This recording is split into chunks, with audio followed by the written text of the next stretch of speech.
On the next episode of Painting and Travel, Roger and Sarah Bansemer head west and discover the Fred Harmon Museum in Pagosa Springs, Colorado. There they visit the studio used by artist Fred Harmon to create his famous comic strip character, Red Ryder.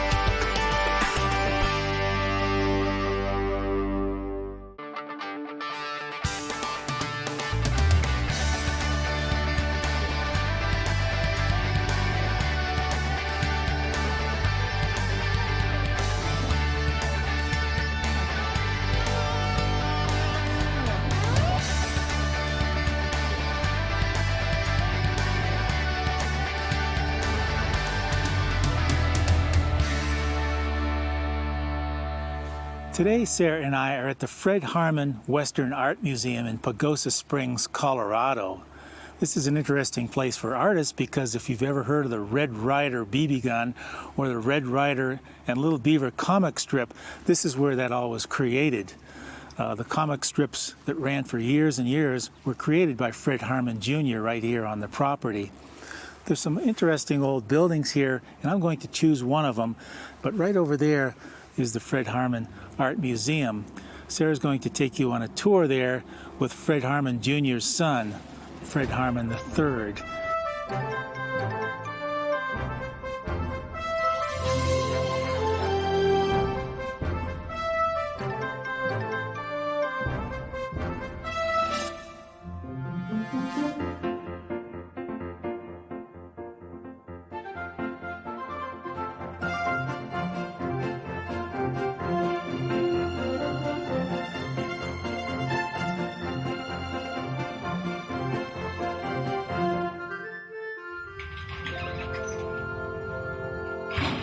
Fred Harmon III is the son of Fred Harmon II, who was a marvelous Western artist. Fred had an illustrious career for the past 30 years in New York City, working with television, and then he has retired, or semi-retired, back here to Pagosa Springs.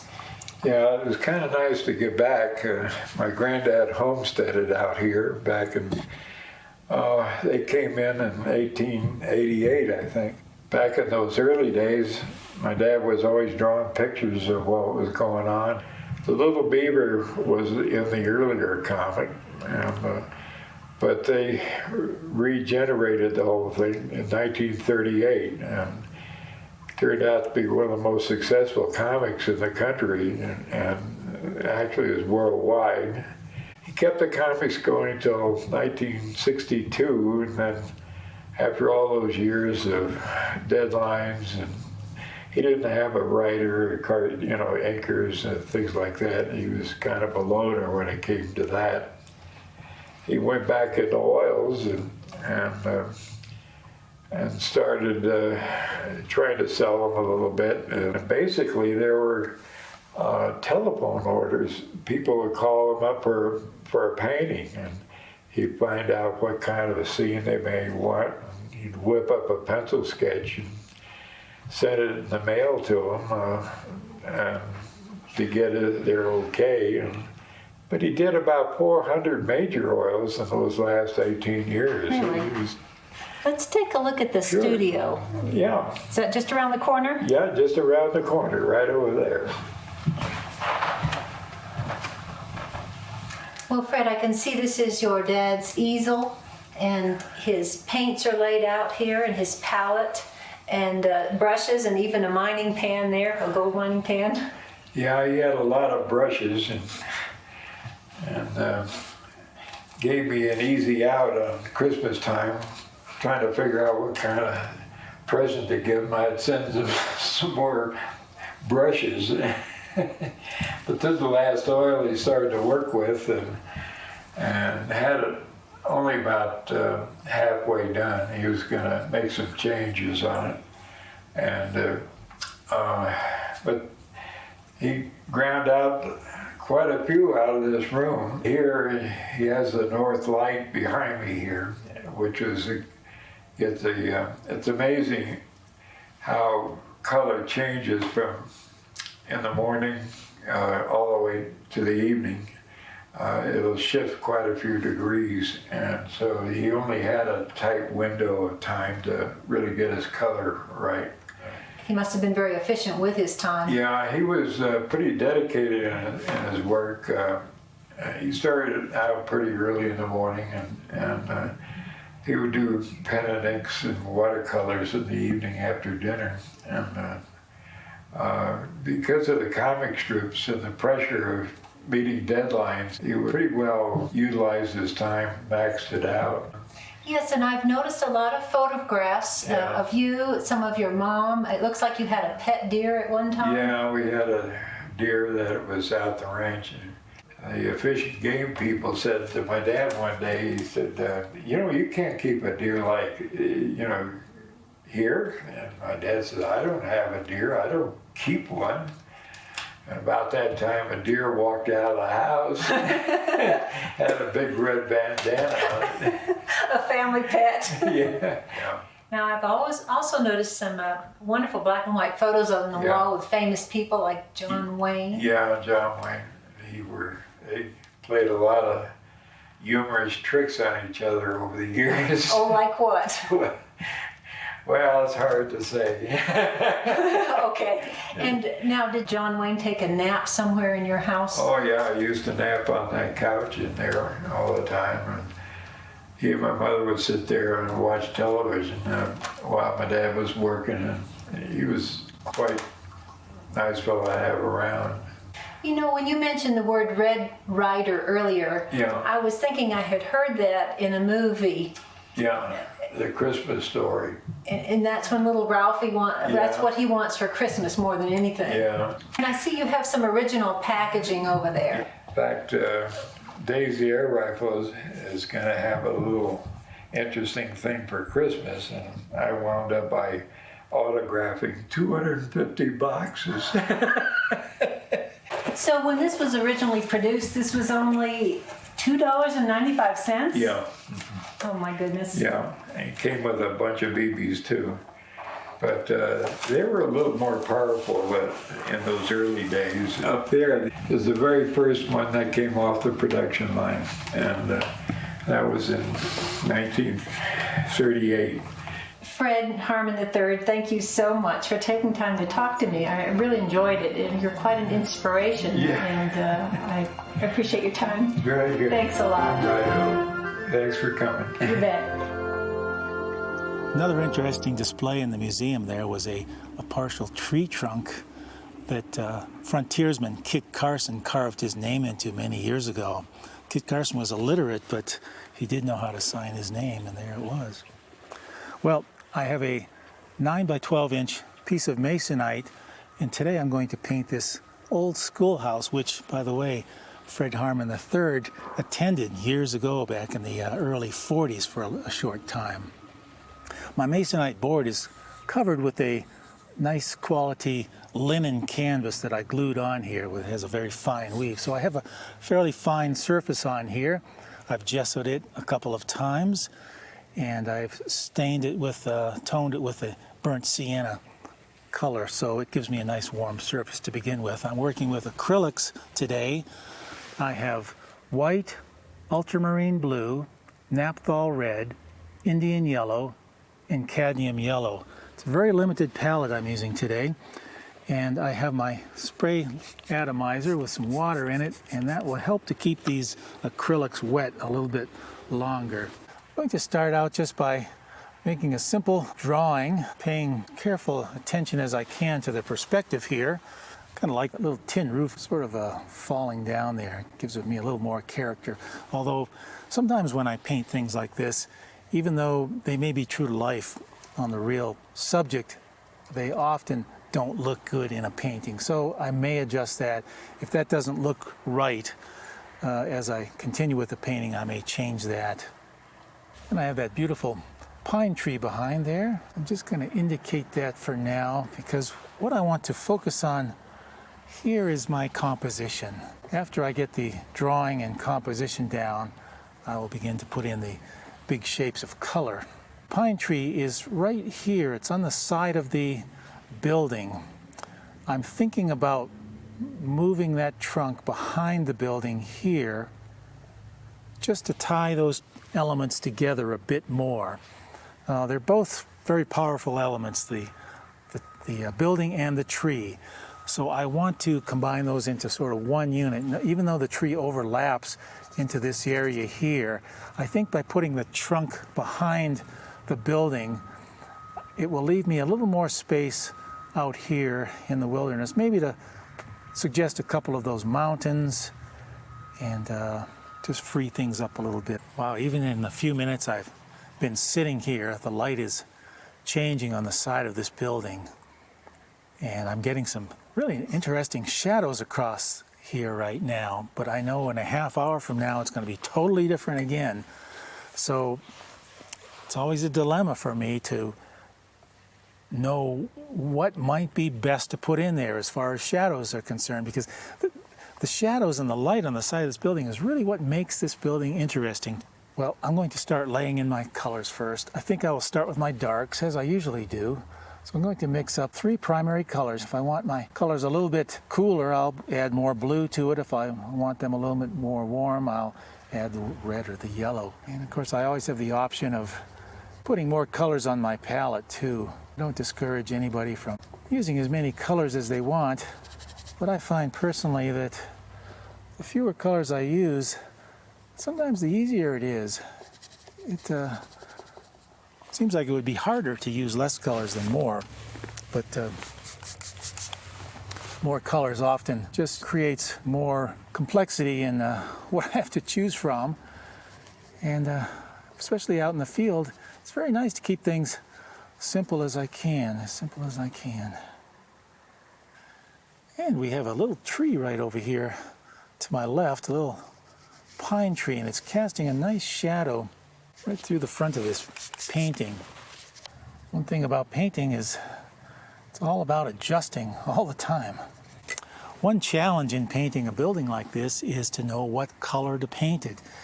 Obviously it's a white building, but it's very weathered, of course, so it's not totally white like a new house. But the question always is, what colors do you make a building that's white? You can't just paint it white. So it's very much of a study as to what the light is doing with the subject. This, of course, is in shadow. So where does this get its light from? Well, it's not getting it from the sun. It's getting it from the secondary source of light, which is the sky. Now, the sky is really the biggest source of light there is.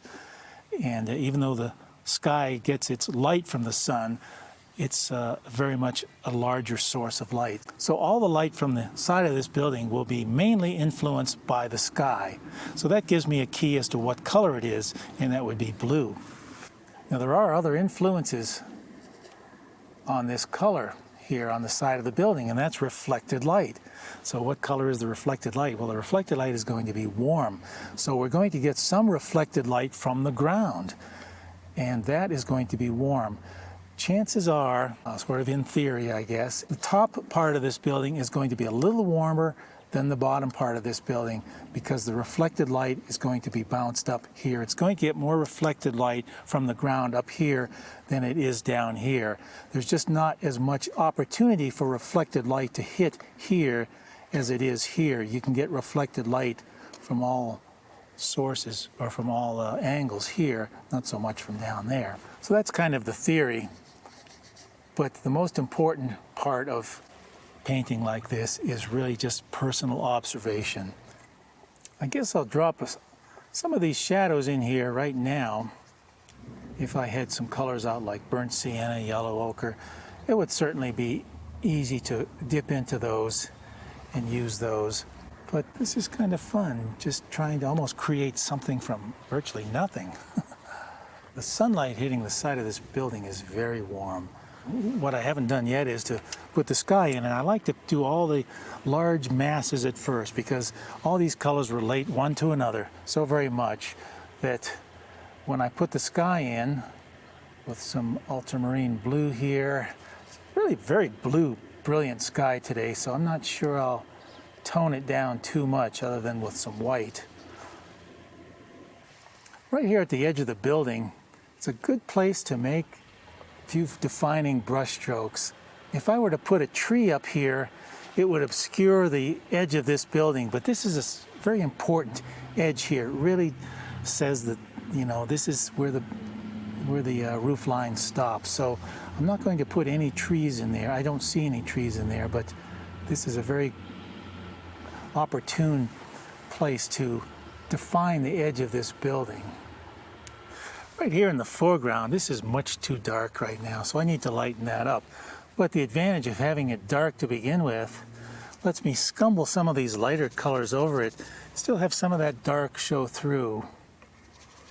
And since these are acrylics, that's one big advantage to using acrylics, is this is all dry underneath, and when I scumble these lighter colors over the darker colors, they won't mix together. That's why we'll continue to sort of build these areas up from dark to light.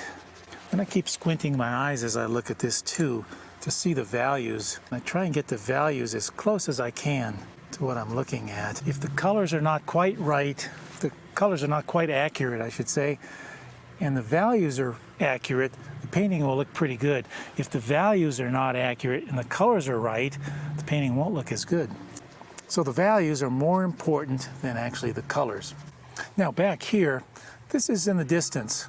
So we've got that very dark back there. I need to put some atmosphere between me and these trees back here. So I'm going to pick up a little bit of blue and lighten it somewhat and put in these colors back here. Now that gives me a little bit of atmosphere. I will indicate this tree trunk now by just mixing up my three primary colors here and making a very warm dark color. And I just want to indicate that tree trunk right back here. That's not where it is. That's not where I see it. I see it right over here. But I'm putting it behind the building to tie these two elements together a bit more. I'm not going to see that tree trunk very much in the finished painting, but I'm putting it in there now so I know where it is, and so I can more easily put some negative areas around that tree trunk.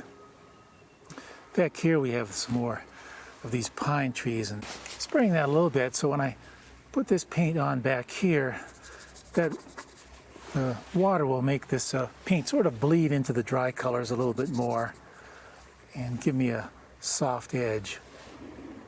Well, I can see the light changing here rapidly, and we have a nice effect on the roof now, and that we have a shadow on the roof, and it seemed to be getting a little more sunlight up here. And I like the idea of having a little more sunlight at the top of this roof because it will give me the chance to put some more contrast between this dark tree and that roof. As you saw earlier when Sarah looked in that window, it's all broken. I don't need to indicate any of that really. I can't see it that much. And I think by having all this other texture, which I hope to have in the finished painting, it will certainly be able to express the age of this building. We have a small door here. Front steps are gone. This masonite with this fine linen canvas attached over it makes a very nice surface. It gives me a little bit of tooth to work on as opposed to just straight masonite boards, although mostly I just use masonite. I like to vary it every once in a while by using canvas or another material. It just makes things a little more fun. Right under the eave here, it's picking up so much warm light from the reflection from the ground. It's right in here. I can see that's very warm. I think I'll work on the negative areas a bit for this tree. I've got all the big masses in the big shapes. This is always so much fun, is to paint negative areas. I always sort of wait for the time in the painting where I can paint these negative areas, and that's the space between the object. And in this case, being a tree, what I'm trying to express here is the branches and the limbs of the tree.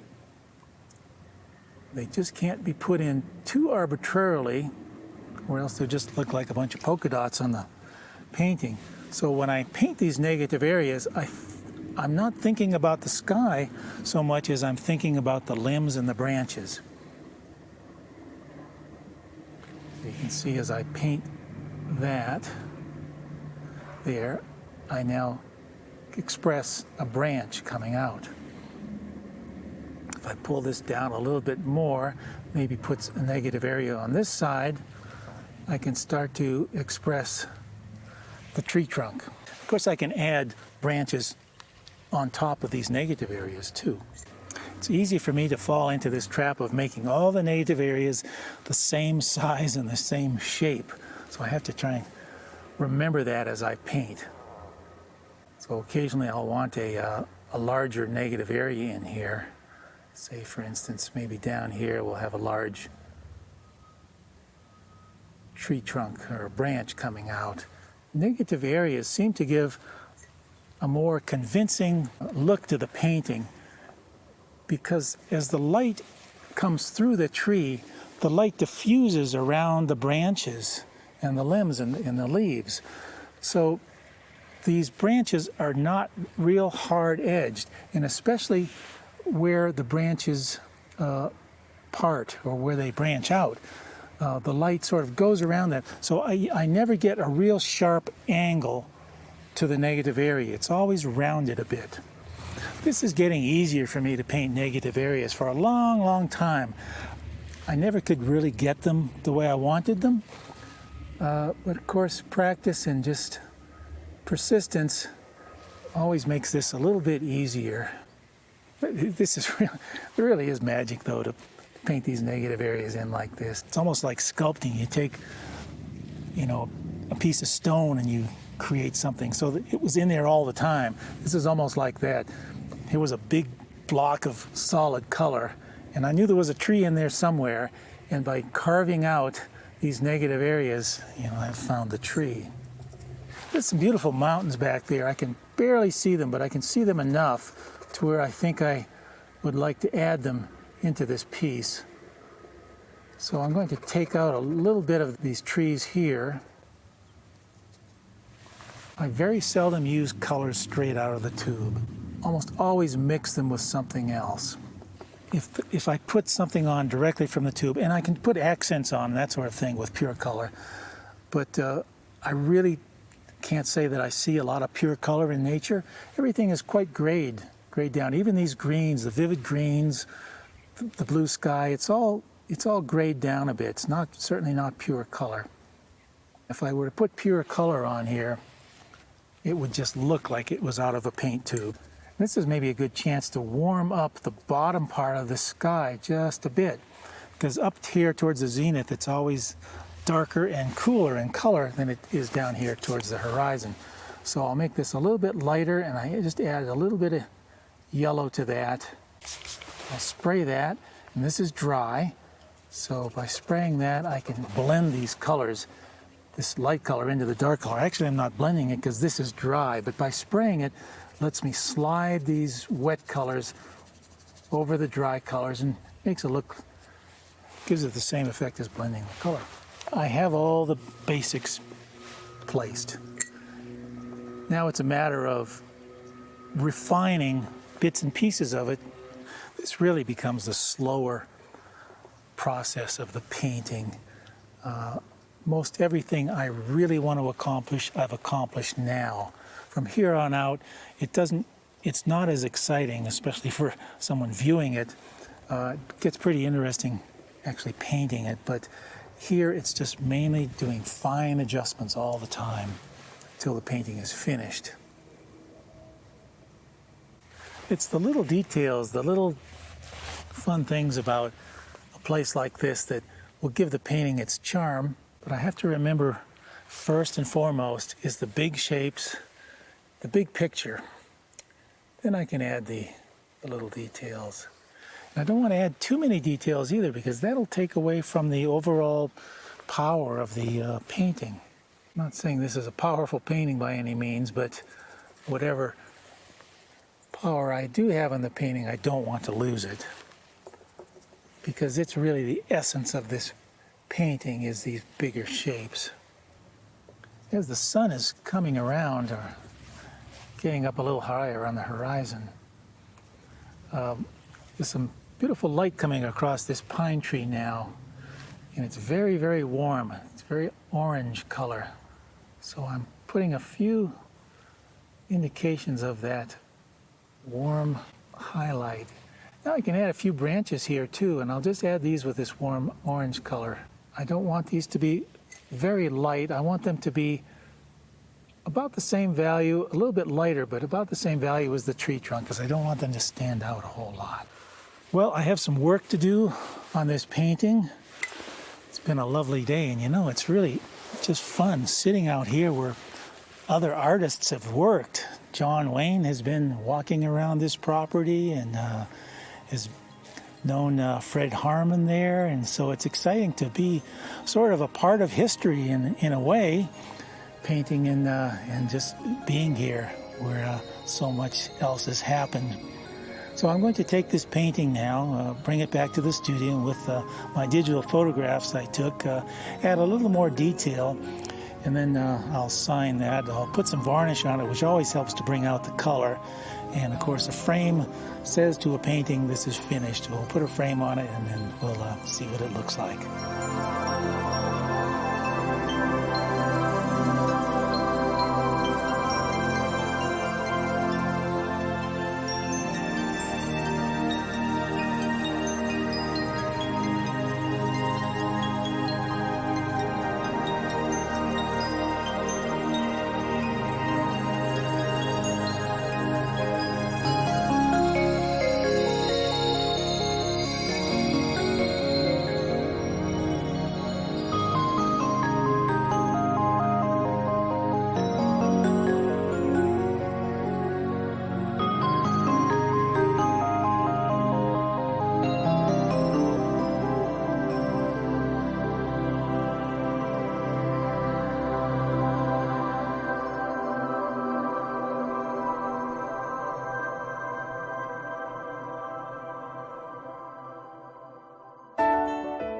For more information about painting and travel with Roger and Sarah Bansemer, visit paintingandtravel.com.